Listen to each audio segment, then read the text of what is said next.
Salut, c'est Jérémy, j'espère que tu vas bien. Alors avant d'aller plus loin, je tiens à te dire qu'il y a une promotion en ce moment sur la formation Le Bouclier en Or. C'est une formation que j'ai faite pour apprendre aux gens comment investir dans l'or et les métaux précieux sans se tromper, sans faire de bêtises. Et jusqu'au dimanche 14, tu as une réduction de 150 € sur le prix de cette formation. Donc si ça t'intéresse et que tu veux en profiter, tu cliques le premier lien en description de cette vidéo, tu rentres ton email et je t'envoie la formation tout de suite. Voilà, comme ça tu pourras voir si c'est fait pour toi ou pas. Alors, dans cette vidéo aujourd'hui, je voudrais qu'on réponde à une question importante que plein de personnes se posent, notamment beaucoup de mes clients, tu vois, ils se la sont posés à un moment donné. Ils ont compris que c'était intéressant d'investir dans l'or et les métaux précieux, même si le prix de l'or est cher, tout simplement parce qu'ils n'envisagent pas du tout cela comme un investissement rentable, mais en fin de compte comme une assurance anti-effondrement, si ça part en couille, anti-crise économique, quoi, tu vois. Et en fait, si tu veux, on pourrait même envisager l'or comme une espèce de baromètre. C'est-à-dire que plus il va y avoir de tensions internationales, de tensions géopolitiques, de risques de Troisième Guerre mondiale, et plus on va voir le prix de l'or et des métaux précieux, mais surtout de l'or, monter en flèche parce qu'en fin de compte, eh bien, il va jouer son rôle de réserve de valeur. Alors parfois avec un peu de retard, parfois de manière décalée, parfois de manière irrégulière, c'est-à-dire que parfois on va voir son prix qui va baisser, puis ça va remonter. Mais à long terme, quand je dis à long terme, c'est vraiment sur plusieurs dizaines d'années, eh bien l'or reste quelque chose de rentable et surtout quelque chose qui va te permettre de transmettre de la valeur au travers des âges. Voilà, tout simplement. Et c'est de cette façon-là qu'il faut l'envisager, en fin de compte, comme un bouclier anti-inflation, anti-crise, si tout part en cacahuète. Alors, je ne suis pas en train de dire qu'il faut mettre tout son argent dans l'or et les métaux précieux, pas du tout. Mais moi, je pense qu'en avoir un petit peu, de manière à l'envisager comme une assurance, c'est quelque chose qui est responsable. C'est une attitude dite de bon père de famille. Maintenant, la question que beaucoup de personnes se posent, notamment mes clients, tu vois, qui vont passer par Gold Avenue. Gold Avenue, c'est mon partenaire. Hein. Si tu veux acheter de l'or et des métaux précieux, moi, je recommande de passer par eux parce que ils vont stocker gratuitement tes achats dans leur coffre, dans le port-franc de Genève. Donc, c'est hyper sécurisé. C'est quelque chose qui est très sérieux, quoi, et qui a pignon sur rue depuis très longtemps. Et en fait, si tu veux, la question que les gens se posent, c'est est-ce qu'il vaut mieux acheter des petits lingots ou des petites pièces, tu vois. Alors, des gros lingots, peut-être pas, parce qu'un gros lingot, c'est plus de 50 000 €, c'est très cher. Mais les petites pièces, ouais, il y a des gens qui vont se demander est-ce que ça vaut le coup. Mais en fin de compte, ce qu'il faut comprendre, c'est que quand on achète des pièces, on va avoir ce qu'on appelle la prime. La prime, c'est une partie de ce que tu payes, mais qui va être perdue, en fin de compte, parce que ça va être la marge de la société, ça va être aussi le prix qui va être dû au travail artistique dessus, si c'est un travail minutieux ou quoi, tu vois. Et évidemment, la marge de l'entreprise. Donc, forcément, la prime, c'est une partie de l'achat que tu ne revois pas au moment où tu revends l'objet, quoi, tu vois. C'est quelque chose qui est perdu, en fin de compte. Donc, il vaudrait mieux aller vers des produits sur lesquels la prime est très petite. Et typiquement, plus on va aller vers un lingot, tu vois, idéalement un lingot brut, tu vois, voilà, 50 000 €, eh bien, il va y avoir très peu de travail d'orfèvrerie, très peu de travail artistique, et donc la prime va être plus faible. Et donc, eh bien, tout ce que tu vas payer, la quasi-totalité, ce sera vraiment de l'or, tant mieux, puisque c'est probablement ce que tu recherches quand tu essayes de placer un petit peu de valeur dans l'or en tant que sécurité, que bouclier pour ton argent.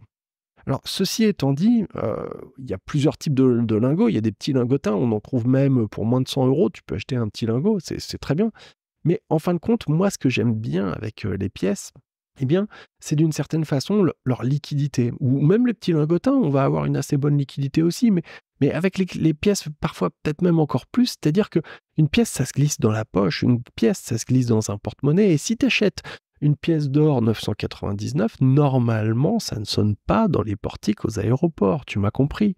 Et c'est ça que je veux te dire, c'est que dans un contexte vraiment tendu où il faudrait se barrer en courant et il faudrait vraiment cavaler, voilà, c'est des petites choses qui se glissent facilement, tu vois. Une petite pièce d'or, finalement, ça va peut-être représenter 300, 400 €, tu vois, en fonction de la pièce. Hein. Il y en a des beaucoup moins chers, il y en a des beaucoup plus chers. Et c'est quelque chose qui est assez petit. Et finalement, dans quelque chose de très petit, de très concentré, on peut avoir une grosse réserve d'argent, de valeur qui permet d'être facilement déplacé. C'est ça un des gros points forts, un des gros intérêts de l'or en termes de pouvoir, comment dirais-je, se protéger s'il y avait un véritable effondrement géopolitique, économique, etc. Et dans un contexte de guerre, évidemment, ça fait sens. Je suis pas en train de dire aux gens qu'il faut absolument se barrer avec son or. C'est pas le message que je veux faire passer. Mais le message que je veux te faire passer, c'est que si on a pour objectif d'avoir une liquidité et de pouvoir être petit, léger, pratique, alors investir petit à petit au fur et à mesure du temps dans une pièce d'or, c'est quelque chose qui est intelligent et qui est malin. Maintenant, il reste à voir aussi comment on va pouvoir se protéger contre ces problématiques liées à la volatilité du prix de l'or. C'est-à-dire que si tu mets tout ton argent là ici et que tu achètes énormément d'or là maintenant et que demain le prix baisse, c'est à tout risque pour toi. Alors que si tu fais les choses petit à petit au fur et à mesure du temps, tu vois, pour thésauriser à ton rythme. Par exemple, je vais te donner un exemple. Tu as ton salaire, tu vois, qui arrive le 5 du mois, eh bien, on va dire que le 6, voilà, tu t'es mis un petit rappel et puis tu vas acheter une petite pièce d'or le 6 du mois, voilà. Ou si c'est pas le 6 du mois, peut-être le 6 tous les 2 mois, je ne sais pas, mais essayez petit à petit d'acheter une petite pièce d'or, tu vois, une petite quantité pour essayer de lisser, en fin de compte, la variation du prix. Un coup, tu le paieras plus cher, un coup, tu le paieras moins cher, parce que les prix varient, mais au final, à long terme, eh bien, ça va te permettre de profiter d'une tendance globale et surtout de stocker un petit peu de valeur à ton rythme, gentiment, pour essayer de ne pas être complètement tout nu si jamais demain il y avait un gros problème majeur. Ça, c'est important parce qu'en fin de compte, c'est pas l'or en soi qui va te rendre riche, c'est pas le fait de disposer de ces choses-là qui va te rendre riche, et c'est pas le but. Le but, c'est de se dire que finalement, si tout part en cacahuète, pour pas dire autre chose, eh bien, tu seras pas complètement à poil et tu auras une forme de petit matelas supplémentaire pour pouvoir redémarrer. Ça, cette approche-là, elle est essentielle pour ceux qui veulent se protéger à long terme, pour ceux qui veulent dormir sur leurs deux oreilles et avoir l'esprit tranquille. C'est de te dire que finalement, après tout, eh bien voilà, en ayant cette tranquillité d'esprit, tu vas pouvoir aller prendre parfois plus de risques ou aller sur des projets qui sont plus risqués, qui sont plus compliqués parfois et qui sont plus sur lesquels il y a plus de potentiel de gain parce que tu sais que tu as privilégié, tu as stocké une certaine quantité de valeur. Moi, c'est la raison pour laquelle moi j'aime bien l'idée d'acheter des petites quantités d'or, même si on va avoir une prime qui va être plus importante. Regarde, même en termes de liquidité, si demain tu as besoin de revendre, je sais pas moi, de l'or rapidement, tu vois, il faut que tu le revendes. Ça va être beaucoup plus facile de revendre des petites pièces d'or que de revendre un gros lingot d'un seul coup, parce que pour l'acheteur, c'est un risque énorme, tu vois. Imagine, il est en train d'acheter un faux. T'imagines le problème?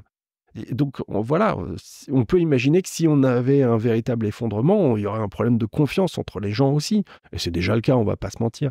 Alors que sur des petites pièces, les risques sont moindres. Tu comprends? Et ça se balade plus facilement. Ça représente un poids moindre, etc. Bon, après, voilà, ça dépend de la quantité. Mais c'est tout ça auquel il faut penser, c'est tout ça qu'il faut envisager. Ça se cache facilement aussi, tu vois. C'est tout ça, moi, que je trouve vraiment avantageux avec l'or et les métaux précieux, mais surtout avec l'or, c'est que finalement, on peut avoir une réserve de valeur, une assurance à long terme. Je te rappelle que si ça t'intéresse et que tu veux apprendre à investir dans l'or et les métaux précieux, mais sans faire n'importe quoi, parce que tu sais, il y a plein de chances, il y a plein de risques de faire des boulettes.